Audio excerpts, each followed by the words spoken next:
السلام عليكم ورحمة الله تعالى وبركاته.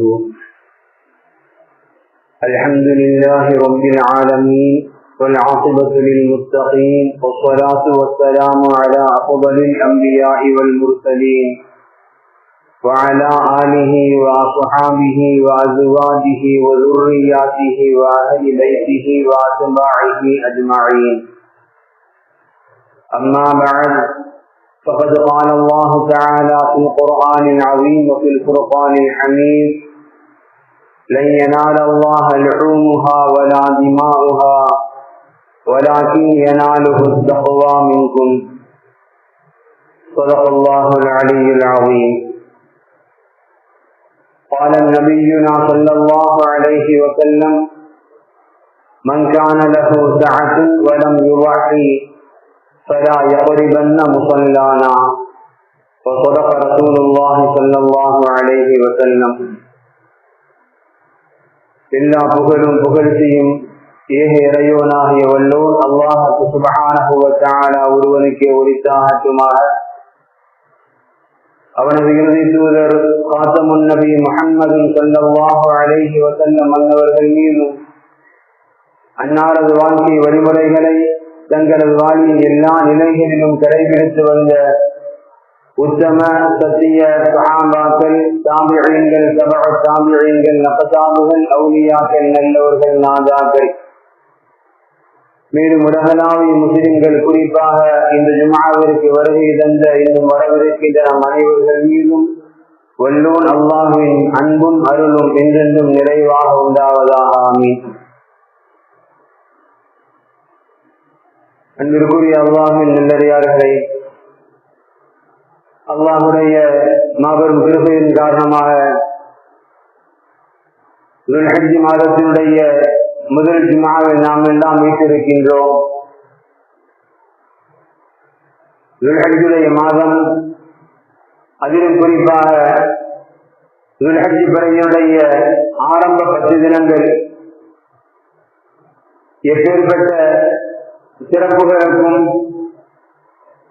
எப்பேற்பட்ட உயிர்களுக்கும் காரணமான ஒரு தினம் என்பதை குறித்தெல்லாம் கடந்த ஜும்ஆவில் நாம் கேட்டிருக்கின்றோம். அல்லாஹும் அண்ணன் பெருமானார் ஸல்லல்லாஹு அலைஹி வஸல்லம் அன்னவர்களும் துல்ஹஜ் பிறை 1 to 10 வரை அந்த தினங்களை எவ்வளவு உயர்வானதாக இந்த சமுதாயத்திற்கு அடையாளப்படுத்தி இருக்கின்றார்கள் என்பதை குறித்து நாம் தெளிவாக கடந்த ஜும்ஆவில் நாம் கேட்டிருக்கின்றோம். அல்ஹம்துலில்லாஹ், அந்த அடிப்படையில் துல்ஹஜ்ஜுடைய கிட்டத்தட்ட 1 வாரங்கள் கடந்திருக்கக்கூடிய ஒரு சூழலில் இன்னும் எஞ்சியிருக்கக்கூடிய 4 தினங்கள்,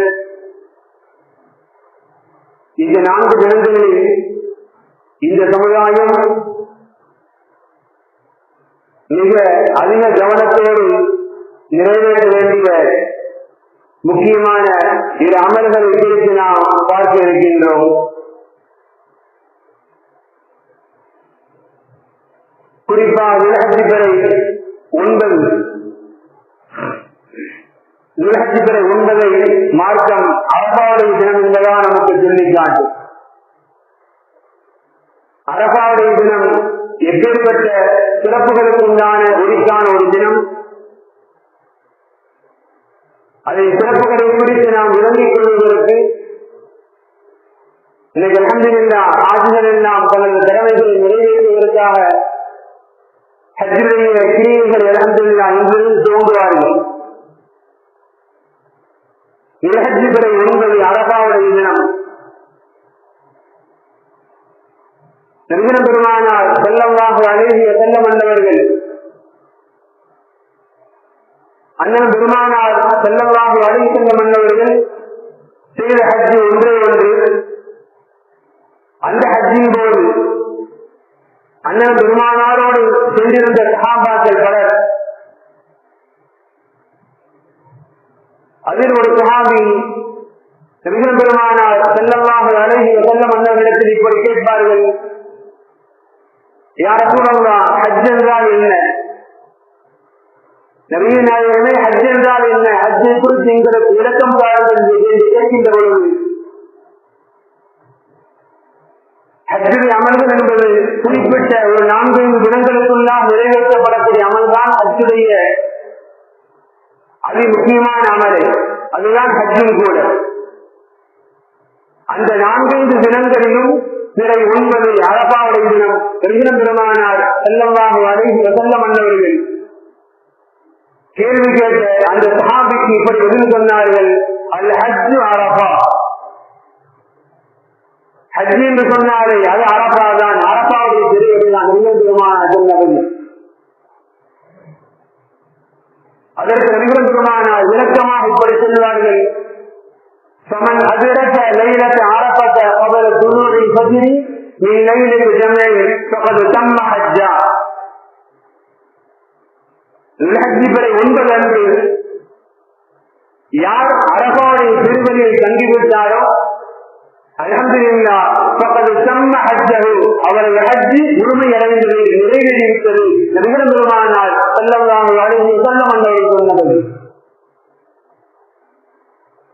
ஷரியத்தினுடைய முழுமையான கூட்டும் அதுதான். இங்கிருந்து ஹஜ்ஜிக்கா பயணப்பட்டு செல்லக்கூடிய ஹாஜிகள் அதிகபட்சம் 40 தினங்களோ குறைந்தது 20 தினங்களோ அங்கு தங்கியிருந்தாலும் கூட ஹஜ்ஜுடைய அமல்கள் தினங்கள் என்பது 4-5 தினங்கள். அதிலும் குறிப்பாக அரபாவில் தங்க வேண்டிய பிறை 9 அன்று எங்கிருந்தாலும் ஒரு ஹாஜி அரபா திருவடிக்கு வந்து ஆக வேண்டும். அரபா திருவடியில் சிறு நேரங்கள் தங்காமல் ஹஜ் செய்பவரை ஹஜ் என்பது ஒருபோதும் முழுமை பெறாது. எனவேதான் இந்த அளவிற்கு என்று சொன்னால் ஹஜ்ஜிற்கு வந்தவர் ஒரு சில நேரங்களில் முடியாதவராக நோயாளியாக மாறிவிட்டாலும் கூட அந்த அரசாங்கம் அவரை எதிரும் வாகனத்தில் கொண்டு வந்து ஒரு ஆம்புலன்ஸில் கொண்டு வந்து அந்த அரபா திருவடியில் சிறு நேரங்கள் தங்க வைத்து மீண்டும் மருத்துவமனை கொண்டு செல்வார்கள். காரணம், அரபாவில் தங்காமல் அரபாவிற்கு வந்து விடாமல் ஒரு ஹாஜி தனது ஹஜ்ஜை உறுதிப்படுத்திவிட முடியாது. ஆக அரபா தினம் என்பது பிறை 9 என்பது மிக மிக முக்கியமான ஒரு தினம்.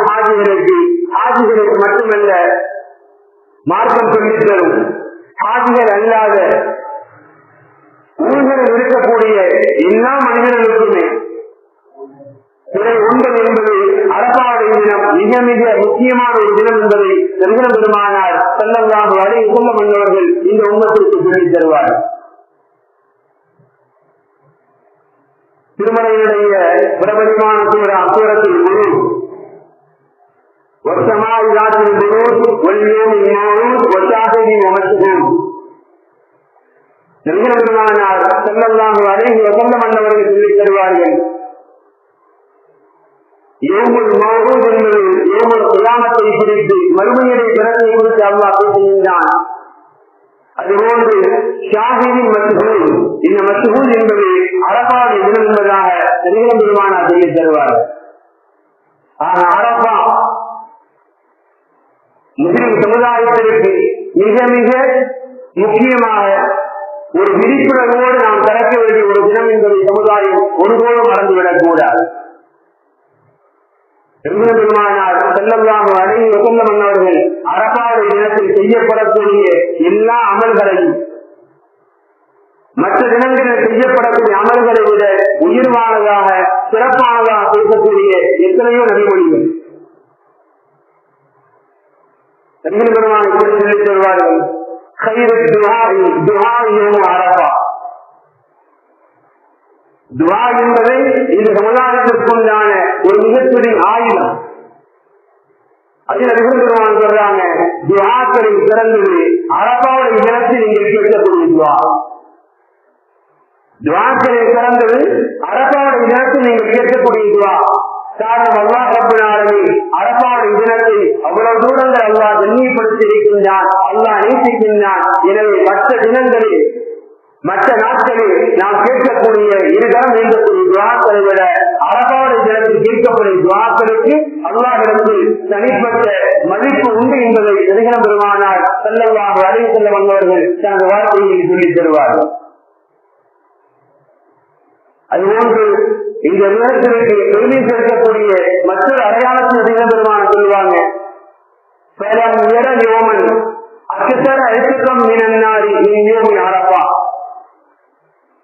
அல்லாஹ் ரப்பல் ஆலமீன் சில குறிப்பிட்ட தினங்களை தேர்ந்தெடுத்து அல்லாஹ் முஃமின்களில் யார் யாரெல்லாம் நரகவாதிகளாக இருக்கின்றார்களோ அந்த நரகவாதிகளை அல்லாஹ் நரகிலிருந்து அல்லாஹ் விடுவித்து அவர்களை சுவனவாதிகளாக அல்லாஹ் மாற்றக்கூடிய இந்த காரியத்தை அல்லாஹ் சில தினங்கள் அல்லாஹ் குறிப்பிட்டு செய்து காட்டுவான். பெருமானா சொல்றாங்க, அல்லாஹ் ரப்பல் ஆலமீன் அரபாவுடைய தினத்தினுடைய கண்ணியத்தை கருதி நரகவாதிகள் என்னும் பட்டியலுக்கு சொந்தக்காரர்களாக இருக்கக்கூடிய அதிக நபர்களை அல்லாஹ் நரகிலிருந்து அல்லாஹ் விடுவிக்கக்கூடிய தினமும் இந்த அரபாவுடைய தினம். இந்த தினத்திற்கு உண்டான சிறப்புகளை பெருமானார் ஸல்லல்லாஹு அலைஹி வஸல்லம் அவர்கள் பல்வேறு ரீதியாக சமுதாயத்திற்கு சொல்லித் தருவார்கள். ஹஜ்ஜில் இருக்கிறவங்க அரபா திருவிழாக்கு வந்து ஆகணும், அப்பதான் அவருடைய ஹஜ்ஜி கூடும். ஹஜ்ஜில் அல்லாத ஊரில் இருக்கக்கூடிய உம்மத்தி முஹம்மதியாக இந்த அரபாவுடைய நேரத்தில் என்ன செய்யணும்? பெருமானார் ஸல்லல்லாஹு அலைஹி வஸல்லம் அவர்கள் அரபாவுடைய தினத்தில் சுன்னத்தான ஒரு அமலை இந்த சமுதாயத்திற்கு ரசூலுல்லாஹ் கற்றுத் தர்றாங்க. சாதாரணமாக அல்ல, அதற்குண்டான கூலி, அதற்குண்டான கண்ணியம் நபிகள் பெருமானார் ஸல்லல்லாஹு அலைஹி வஸல்லம் அவர்கள் நாம் எதிர்பார்த்தால் நமக்கு செய்ய தர்றாங்க. நாம் செய்ய வேண்டிய அமல் என்ன? அரபாடு தினத்துல இந்த வருடம் அல்ஹம்துலில்லாஹ் அரபாடு தினம் நமக்கு பிறை 9 வரக்கூடிய ஞாயிற்றுக்கிழமை இந்த சமுதாயம் நிறைவேற்றிய வேண்டிய அமலாக மார்க்க நமக்கு சொல்லித் தரும். நபிகள் பெருமானார் நமக்கு சொல்லித் தருவாங்க. என்ன செய்யணும்? துல்ஹஜ் பிறை 9 உம்மத்தி முஹம்மதியா நோன்பு நோக்க வேண்டும். சுன்னத்தான நோன்பு உம்மத்தி முஹம்மதியா நோன்பு வைக்க வேண்டும். நபிகள் பெருமானார் இப்படி சொல்லுவாங்க, சுயாம யோம் அரபா, அரபாவுடைய தினத்தில் நீங்கள் நோக்கக்கூடிய நோன்பு. ரசூலுல்லாஹ் சொல்றாங்க, அப்படி நாம் நோன்பு நோக்கால் அந்த நோன்பிற்கு என்ன கூடி கிடைக்கப்படும்? மாவியா ஒரு பாப்பையா. இஸ்லாம் சொல்லி தருவது நோக்க வேண்டிய நோன்பு ஒன்றுதான், பெரிதல்ல, ஒன்றே ஒன்று. பெருமானார் அந்த ஒற்றை நோன்பிற்குண்டான கூலியை சொல்றாங்க, மாவியா ஒரு பாப்பையா. கடந்த ஒரு வருடம், பிந்தைய ஒரு வருடம், 2 வருடத்தினுடைய பாவங்கள் முழுமையாக மன்னிக்கப்படுவதற்கு இந்த அரபாவுடைய நோன்பு காரணமாக அமையும். எனவே அரபாவுடைய நோன்பை நீங்கள் நோடுங்கள் என்பதாக பெருமானார் ஸல்லல்லாஹு அலைஹி வஸல்லம் அவர்கள் இந்த உம்மத்திற்கு வழிமுறை செய்கின்றார். அன்பிற்குரிய அல்லாஹ்வின் நல்லடியார்களே, துல்ஹஜ் பிறை 1 to 10 வரை நாம் செய்யக்கூடிய எல்லா அமல்களும் அல்லாஹ்வினால் அதிகம் நீட்டிக்கப்படக்கூடிய அமல்கள். அதில் மாற்று கருத்தல்ல. அதில் குறிப்பாக அரபாவுடைய தினத்தில் நாம் செய்யக்கூடிய எந்த ஒரு அமலும், நாம் கேட்கக்கூடிய துஆவாக, நாம் செய்யக்கூடிய ஒரு அமலாகட்டும், குறிப்பாக நாம் ஏற்படக்கூடிய நோன்புகள். நோன்பு என்ன? ஒரு நோன்புதான். ஆனால் அல்லாஹ் ரப்பல் ஆலமீன் அந்த நோன்பிற்கு தரக்கூடிய கூலியாக பெருமானார் சொல்லித் தர்றாங்க, கடந்த ஒரு வருடம், பிந்தைய ஒரு வருடம், 2 வருடத்தினுடைய பாவங்கள் மன்னிக்கப்படுவதற்கு அந்த ஒற்றை நோன்பு காரணமாக அமைகின்றது. எனவே நோன்பு என்று பெருமானார் ஸல்லல்லாஹு அலைஹி வஸல்லம் அவர்கள் இந்த உம்மத்திற்கு வலியுறுத்தி இருக்கக்கூடிய ஒரு நோன்பு. அல்ஹம்துலில்லாஹ், வரக்கூடிய ஞாயிற்றுக்கிழமை அரபாவுடைய தினம். சமுதாயத்தின் கண்மணிகள் எந்த ஒரு காரணமும் இல்லாமல், எந்த ஒரு காரணத்தையும் சொல்லாமல் அல்ஹம்துலில்லாஹ் அந்த நோன்பு நேர்த்திகளுக்கு நாம் முழு மனிதர் நம்மை தயார்படுத்த வேண்டும். அந்த நோன்பு முழுமையான முறையில் கடைபிடிப்பதற்குண்டான நல்ல தௌஃபீகை அல்லாஹ் சமுதாய மக்கள் அனைவருக்கும் அல்லாஹ் தந்தல் புரிவானார். இந்த 4 தினங்களில் நாம் செய்யக்கூடிய 2 கடமைகளில் 2 அமல்களில் முதல் அமல் அரபாவுடைய நோன்பு.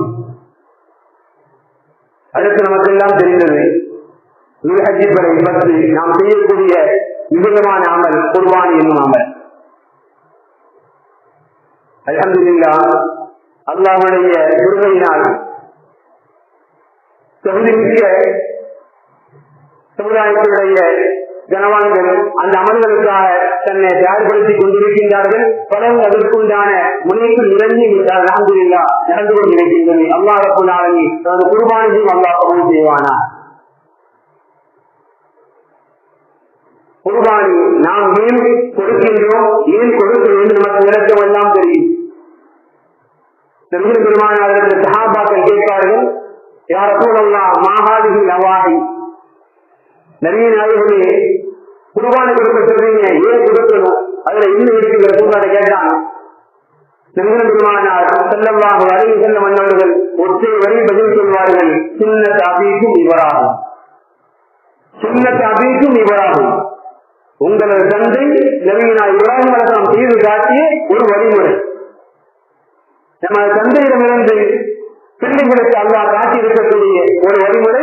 எனவே நீங்கள் அதை செய்யுங்கள் என்று பெருமாள் சொன்னாங்க.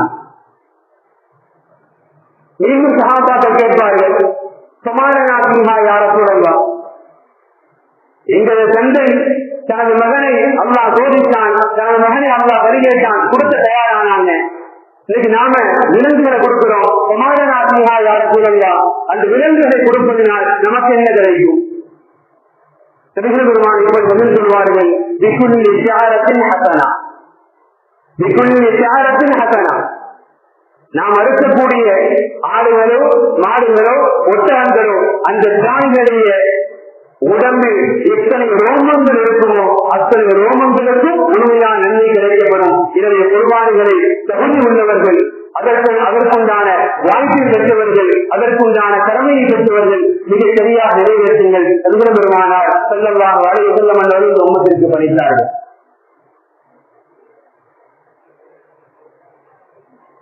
பொதுவாக சமுதாயத்துல சில நேரங்கள்ல சில அறிவாளிகள் உருவாகி கொண்டு இருப்பாங்க. தங்களுக்கு கிடைக்கக்கூடிய புதுமையான சிந்தனைகளை சமுதாயத்தை யோசிக்கிட்டே இருப்பாங்க. அதுபோன்று சமீபத்திய தினங்களில் இப்படிப்பட்ட வீடியோக்கள் அல்லது இது போன்ற வினாக்கள் அதிகமா வந்து கொண்டே இருக்குது. என்னன்னு சொன்னா, நாம் ஏன் குர்பானி செய்யணும்? இன்னைக்கு உலகத்துல நிறைய தேவை உள்ளவங்க இருக்கிறாங்க, குடும்பத்துல கஷ்டப்படுறவங்க இருக்கிறாங்க, நோயாளி இருக்கிறாங்க. இது போன்றவர்களுக்கு அந்த குர்பானியை கால கொடுத்துடலாங்க.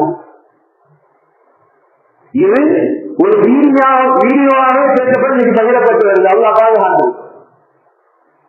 மார்க்கத்தின் விஷயத்தில் அல்லாஹ்வுக்கு சொன்னதை தவிர்த்து நமது அறிவை முற்படுத்துவோம் என்று சொன்னால் அது கண்டிப்பாக ஆபத்திற்குத்தான் வழிவகுப்பதை தவிர வேறு எதுக்கு வழிவகுத்தார்.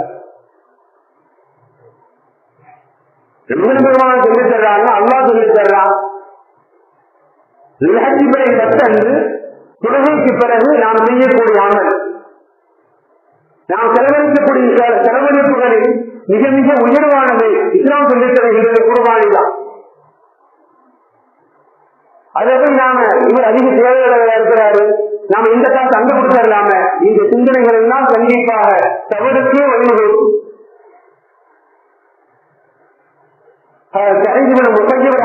சொல்லித் தர்றாங்க,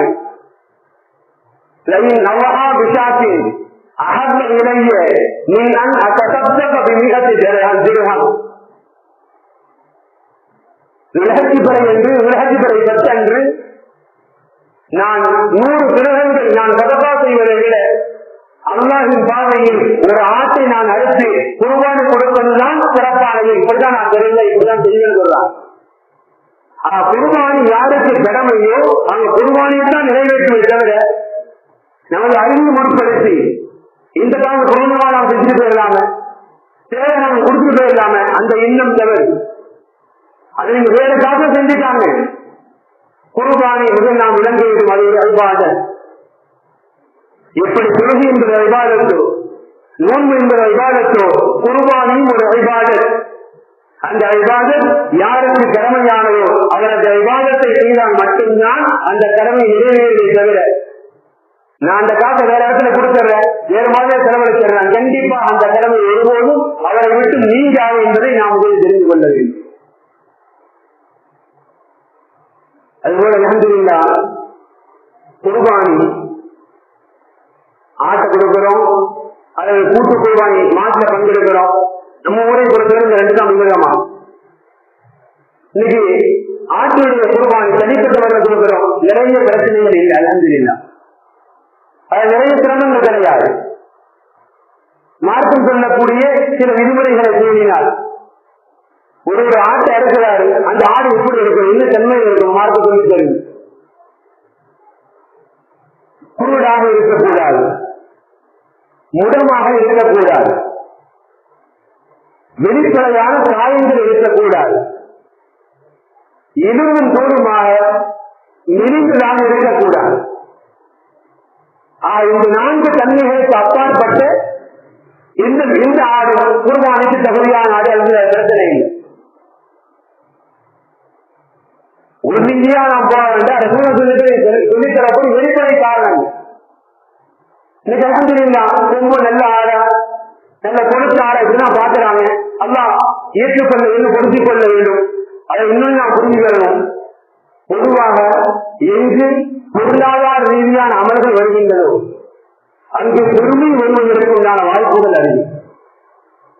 எங்கு பொருளாதார ரீதியான அமல்கள் வருகின்றதோ நம்ம உள்ளத்துல கொஞ்சம் பெருமை வருவதற்கு வாய்ப்பு அதிகம். அந்த பெருமைகளை நீக்கிவிட்டால் பத்தியா, நான் எவ்வளவு ஆடை கொடுக்குறேன் பத்தியா, நான் 30,000 கொடுத்திருக்கிறேன், எப்படி இருக்கு பத்தியா, அந்த பெருமை இல்லாம நான் அல்லாஹ்வுக்காக கொடுக்கிறேன் என்கின்ற அடிப்படையில் அந்த இபாதத்தை அமைத்துக் கொண்டால் மட்டும் போதுமானது. அல்ஹம்துலில்லாஹ் தனிப்பட்ட குர்பானிகளை பொறுத்தவரை நிறைய பிரச்சனைகள் இல்லை. கூட்டு குர்பானி சமுதாயத்தினுடைய பெரும்பகுதி மக்களுக்கு நிறைவேற்றக்கூடிய அமல் கூட்டு குர்பானி. கூட்டு குர்பானி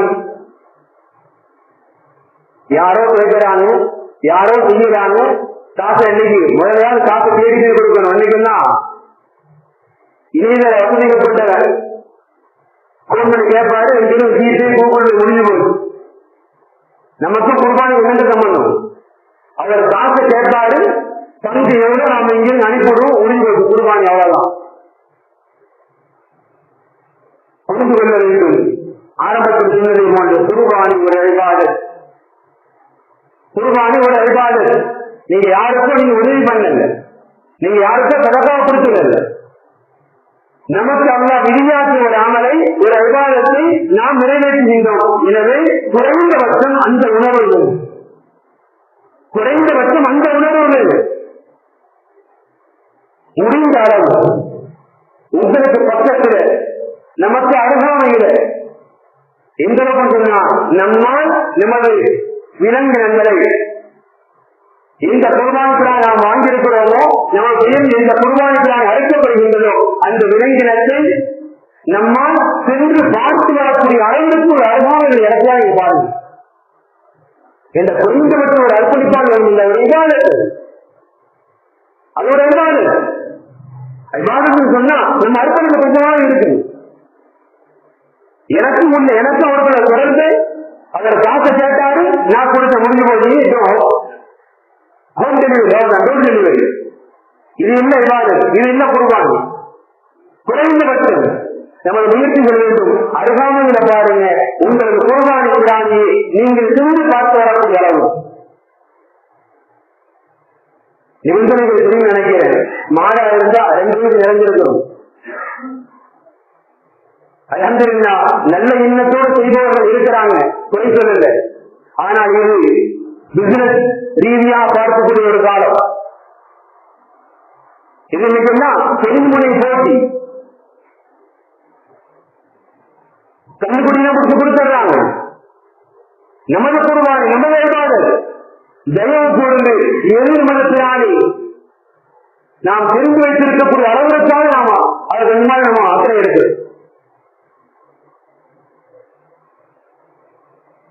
ஒரு மாட்டில் பங்கெடுக்கிறோம், முடிந்த அளவு ஒரு குடும்பமாக இருக்கட்டும் அந்த 7 பங்கு இல்லையா. ஒரு மகல்லா வாக்குகிறா, நமக்கு அருகாமல் 5 வீட்டுக்கார சேர்த்துக்கலாம். யாரோ ஒருத்தர் கொடுக்கிறாரு, எங்கேயோ கொடுக்கிறாங்க, நானும் ஒரு பங்கு. முடிந்த அளவு நமக்கு தெரிந்தவராக, நமக்கு அண்டை வீட்டாராக அல்லது நிறைய தேவைகள் சொன்னா ஒரு குடும்பத்தை சேர்த்து ஒரு மாறாட்டத்தில் அல்ஹம்துலில்லாஹ் மிக மிக பிரயோஜனமாக போயிடும். காரணம் என்ன தெரியுமா?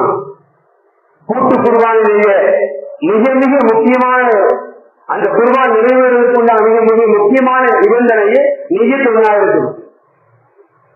நியத் ஒன்றா இருக்கணும். யாரோ இங்கே கொடுக்கிறாரு, மார்க்கமே தெரியாது, காசத்தை தான் கொடுத்துட்டாங்க, இன்னொரு இருக்கு.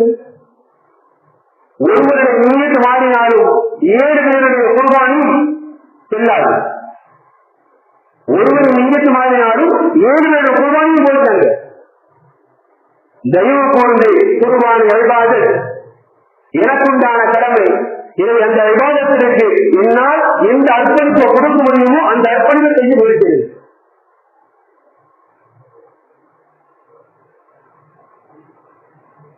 ஒரு 2-3 தினங்களுக்கு முன்பாக ஒரு போன் பண்ணி கேட்ட ஒரு சகோதரர், இமாம் சார் சின்ன ஒரு டவுட், ஆன்லைன்ல பார்த்தேன், பலஸ்தீன்ல குர்பானி கொடுக்குறாங்க, அதுக்கு அவங்களுக்கு நான் கொடுக்கலாமான்னு கேட்டார். ஏன்பா உள்ளூர் குர்பானி ஓட்டையா இருக்குது, உள்ளூர் குர்பானி 1000 ஓட்டை இல்ல, பலஸ்தீன் குர்பானி திரும்ப மாற்றம் சொல்றோம். இப்ப அது வெள்ளவாரம் விருது கேட்கல, திடீர்னு ஏற்பட்ட ஆபத்து விருது கேட்கல. இப்ப இது சில வருடங்களாக இன்னொரு பிசினஸ் போயிட்டு இருக்குது, யாருமே தெரியாது, ஆன்லைன்ல கேட்கிறாரா.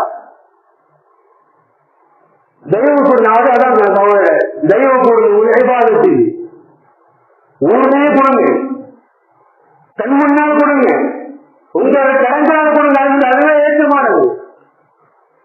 யாரோ கேட்கிறான், ஏதோ கேட்கிறான், சலக்காவை கொடுக்கிறோம், யாத்திரமா கொடுக்க போறோம், இதோட இபாதத். அதை நான் நிறைவேற்ற வேண்டும், அதை எனது தொண்டலுக்கு ஏற்கப்பட வேண்டும். தெய்வ கூறு அதை விளங்கிக் கொள்ளும். இன்னைக்கு குர்பானி எப்படி மாறிடுச்சுன்னு சொன்னா அல்லாஹ் பாதுகாக்கணும். விளம்பரங்களை பார்த்துருக்கோம். இன்னைக்கு நிறைய சமுதாயத்தை இயக்கங்கள் உருவாக்கி இருக்குது. கேள்விப்பட்டமா தெரியல, பேஸ்புக் வரைக்கும் வந்த விளம்பரம், யூனிவர்சல் தௌஹீத் ஜமாத், யூனிவர்சல் தௌஹீத் ஜமாத். கிட்டத்தட்ட 1 வாரம் முன்னாடி விளம்பரம் கொடுத்துட்டாங்க. என்ன விளம்பரங்க? கூட்டு குர்பானி எங்க எடுத்தாங்க, முதல்ல குர்பானி எடுத்து அறுத்துருவாங்க, போய் எடுத்துறது நம்ம கொடுக்கும். காலம் மாறிச்சு, அமர விரைவாக்குற பேர்ல நம்ம கொம்பி ஆகிட்டான், தேவனுக்கு தந்துடுறோம், குர்பானி மட்டும்தாங்க. கொண்டு வர சிரமமா இருக்குது, அதுக்கு அறிமுகப்படுத்தினாங்க. பிளாஸ்டிக் பக்கத்து நாங்க தர்றோம் தாங்க. இந்த வருஷம் யூனிவர்சிட்டி தெரிவிக்கமாக விளம்பரம் கொடுத்துருக்கிறாங்க. எவருக்கு ஒரு பாத்திரங்கள் அதை தெரிவிக்கிறோம். சரியே எவருக்கு ஒரு பாத்திரம் நாங்க தெரிவிக்கிறோம், இங்கே எடுத்தாங்க. தெய்வ சகோதரரை விளங்கிக் கொள்ளுங்கள். போட்டிக்குண்டானதல்ல, வணிகம் அல்ல, இபாதத். முடிந்தால் செய்யுங்கள். கூட்டு குர்பானி நடத்துபவர்கள் முடிந்தால் அல்லாஹ்விற்காக முடிந்தால் செய்யுங்கள். லாபம் இல்லாம இல்லை, லாபம் ஒழிவு கண்டிப்பா. குறைந்தபட்ச மனிதாபிமானத்தோடு இதோடு அல்லாஹ் ஏற்றுக்கொண்டது என்கின்ற ஒரு குறைந்தபட்ச ஈமானிய உணர்வு. சமுதாயம் ஆன்மீகத்துக்கு பிறகு எல்லாத்தையும் சோதனையா இருக்கும். உட்கார்ந்து இடத்திலிருந்து குட்டி வரைக்கும், குட்டிலிருந்து இல்லாம தேடி வரக்கூடிய அளவுக்கு மாறுறதுனால விவாதத்தை நீ அப்படிதான் மாறி. நீ காக்கப்படும் உனக்கு தேவை கறி நாட்டார. கூட்டு குர்பானி விஷயத்தில் சமுதாயம் நிறைய பேர வேண்டும், நிறைய எச்சரிக்கை வேண்டும். குர்பானி கொடுக்காதீங்கன்னு சொல்லல, ஆரம்பத்தில் சொன்னது போன்றா உங்களுக்கு தெரிஞ்சூர் நீங்க சேருங்க. பக்கத்தில் ஒரு மகல்லா இருக்குது, அங்க போய் நீங்க சேருங்க. உங்க குர்பானி நீங்க பாருங்க, அழைக்கின்றவர் நீங்க பக்கத்தில் இருங்க. உங்க குர்பானி நீங்க வாங்கிட்டு வாங்க. இது எனது குர்பானி, நாளை எனக்கு மறுபடியும் இது சாட்சியாக வர வேண்டும். எனது என்கின்ற ஒரு உணர்வு நாம் நிறைவேற்று.